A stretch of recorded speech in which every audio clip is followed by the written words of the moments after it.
নেত্রকোনার দুর্গাপুরে অসচ্ছল ও সুবিধাবঞ্চিত চক্ষু রোগীদের বিনামূল্যে চক্ষু চিকিৎসা সেবা কার্যক্রম উদ্বোধন হয়েছে। সোমবার দুপুরে বিরিশিরির কানিয়াইল এলাকায় রুষা স্বাস্থ্য সেবা কেন্দ্রে চিকিৎসা সেবার উদ্বোধন করেন সাবেক পৌর কাউন্সিলর মোহাম্মদ এমরোজ হোসেন। রুষার নির্বাহী পরিচালক এম.এন. আলমের সভাপতিত্বে প্রধান অতিথি ছিলেন উপজেলা বিএনপির সিনিয়র যুগ্ম আহ্বায়ক মোহাম্মদ রফিকুল ইসলাম।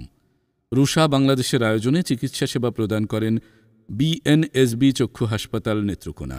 চক্ষু চিকিৎসা ক্যাম্পে শতাধিক রোগী সেবা গ্রহণ করেন এবং অনেকে চশমা ও প্রয়োজনীয় ওষুধ পান। বাছাই করা রোগীদের স্বল্পমূল্যে চোখের ছানি অপারেশন করা হবে। প্রোগ্রামটা আসলে এটা তো অত্যন্ত একটা প্রয়োজনীয়। পৃথিবীতে চোখ যার নাই তার কোনো কিছুই নাই। টাকা পয়সা দিয়ে কী হবে যদি চোখ না দেখেন? দেখতেই পারবেন না জীবনে। তো চোখটা আসল। এই ক্যাম্পিংয়ের সার্বিক সাফল্য কামনা করি এবং আজকে যারা এখানে রোগী আসছে সকল রোগীরা যেন সুস্থ করে তুলতে পারে রুষা বাংলাদেশ কর্তৃপক্ষের উদ্যোগে। সেই রুষাকে এলাকাবাসীর পক্ষ থেকেও অনেক অনেক ধন্যবাদ এবং অভিনন্দন জানাই। আসলে মহৎ কাজটা পৃথিবীতে কম লোকের হাত ধরেই হয়।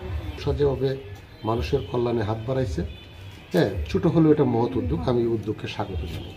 মহৎ কাজ যারা এগিয়ে আসছেন, বিশেষ করে রুষা বাংলাদেশ, বিষয়টা খুব কম না, মানে অনেক ব্যাপার। চোখের দৃষ্টিটা অনেক দামি জিনিস। সারা পৃথিবীতে মাদার তেরেসা আজীবন মানুষের কল্যাণে কাজ করে গেছেন। কাজে মানবিক কাজে রুষা পাশে দাঁড়িয়েছে। তাদের এই মহৎ উদ্যোগকে আমরা আমার পক্ষ থেকে, আমার দলের পক্ষ থেকে অভিনন্দন জানাই।